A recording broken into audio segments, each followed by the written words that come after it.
Hi, my name is Borys, and in this video I'm going to show you 5 amazing stock instruments in Ableton 12. You probably are familiar with devices such as wavetable and analog, but today I'm going to go over other powerful instruments so that you don't overlook great devices that you already have. Before we get into the video, if you like what we are doing on this channel, make sure to subscribe. We've got more content about Ableton coming up.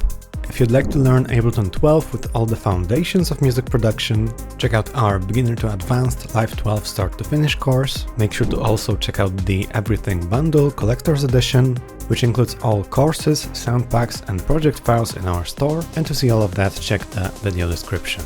Alright, so let's get started. So I have chosen a few a bit unconventional devices. Some of these you might have forgotten about, but which are still very powerful to this day. And the first device is going to be Operator. It's a popular synth among some producers, but some people avoid it because of its FM synthesis capabilities. And I just wanted to highlight this one first because it's an incredibly powerful synth, and especially because it's so simple. So FM synths like the DX7 or even complex synths like FM8 or DEXED, these involve a lot of controls and you can really dive in depth into many parameters there. But Operator is incredibly intuitive. So we have 4 oscillators and 4 modules A, B, C and D, and you can route these, for example, one to the other, or you can play them independently, or you can route them in any other variation here. So that's really easy to choose here.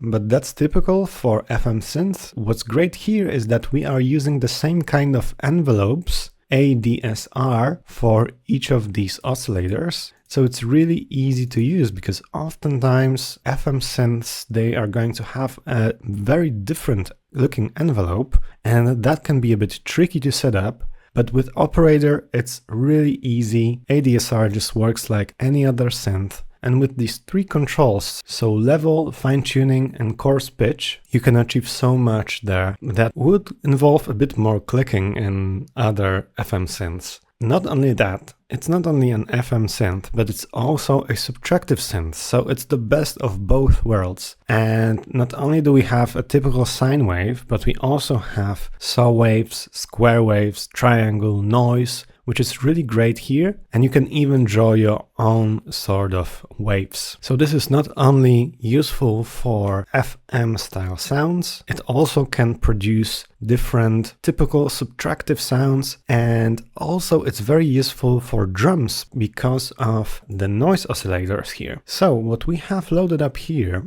is a very simple hi-hat sound. And you can easily tweak it, so we can shorten the decay really easily here. We can tweak the brightness. We can make it longer, increase the attack, turn it into a bit of a shaker, add a bit of random panning. Yeah, so there's a lot that can be done here, and in Ableton there are even special drum racks with just Operator. That just proves that you can create a lot of drum sounds here. Another use case of Operator are these FM style mallets. So what we have here is a kalimba sound. Very simple sound, but just like the DX7, this synth can create really nice mallets. And we also have a bass sound. So we can get started just with a sine wave, but we can add another sine wave and just routing it into oscillator A. And we get this typical FM bass. And it sounds different with different coarse pitch settings.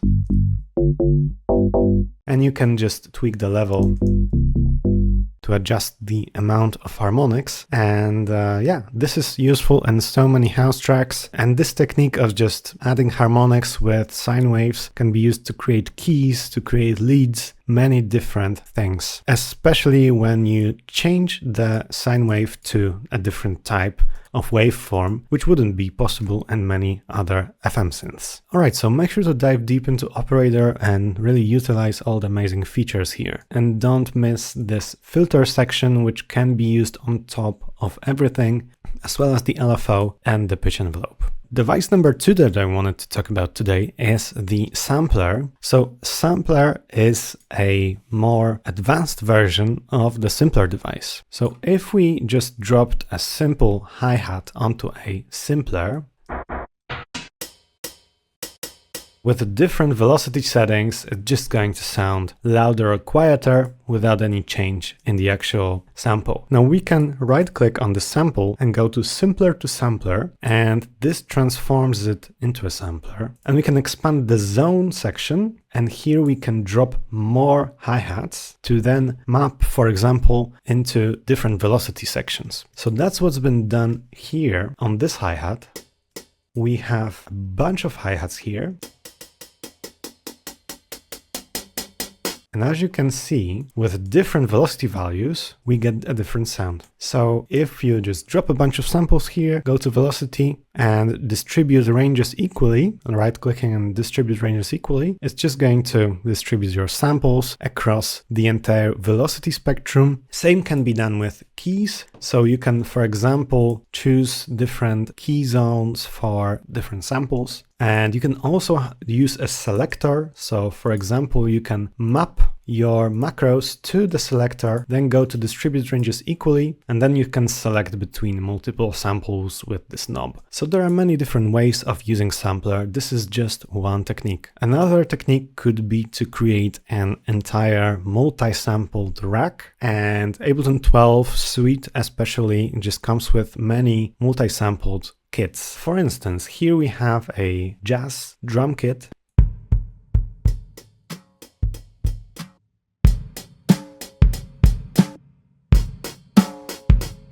You can hear the sound changes dramatically. So if you're playing on velocity sensitive pads, or if you're playing on a MIDI keyboard, that's really, really useful. Another use case of sampler is actually diving into all of the amazing features of it, because multi-samples are just one thing. You can actually do a lot with samples here in these different tabs. So what we have here is a simple steel bowl sort of sound. Let me play it to you. And I am using different features here of sampler. So I am using FM modulation here. To add this digital sound, I can use a filter. You can also, for example, take an LFO and map it to different settings, for example, to panning.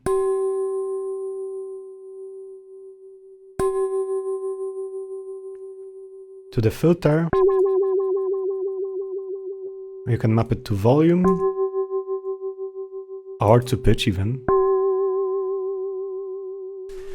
And there are different types of LFOs available. So you can, for example, choose random here or sample and hold. We have a nice MIDI matrix here. So you can, for example, choose what you want to control with your mod wheel. Also more options of editing the sound visually here with different sustain modes and so on and so on. So there's a lot that can be done in sampler that just simpler does not include. All right, so device number 3 for today is Impulse. And it's quite an old device. It's been around for ages now, but it's often overlooked. And the power of Impulse, in my opinion, it really lies in its simplicity, because you just have 8 slots for making a simple drum kit. For example, here we have a kick drum, snare, another snare, a tap, hi-hat, ride.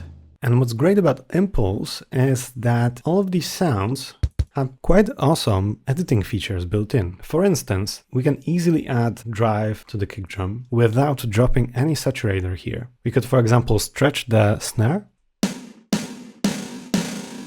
to add this glitchy effect, or we can shorten it and maybe even add more drive. It's got a very simple decay knob. Doesn't have a full ADSR curve, because that's not always necessary with drum sounds. Simple panning. We have a simple filter. If you, for example, want to add a high pass on a hi-hat, or if you'd like to just add a low pass on a kick drum. It's so easy to do. And yeah, with all these limited settings, because you can't do crazy editing here, you basically just limit yourself to these most necessary features. Limitation often just results in more creativity. So if you're looking to just get away from all that complexity of simpler and sampler inside drum racks and all of that jazz, you can just load up Impulse, drag a few samples in, edit them fast, and just get started with writing a pattern. Device number 4 for today is going to be the Granulator. So Granulator is a sort of sampler that allows you to basically use grains as a means of creating different textures. What we have loaded up here is a reverse piano chords loop.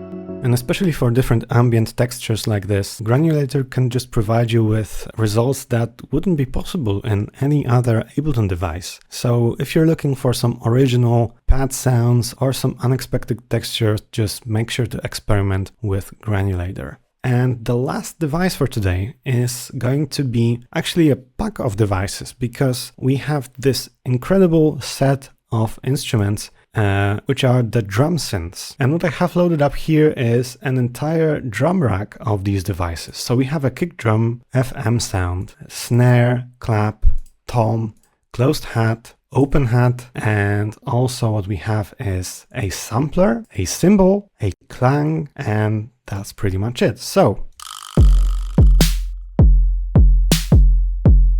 what's great about these devices is that you can really tweak and modify the sound, and it's not sample based. So we have drive here, we have pitch, we have attack.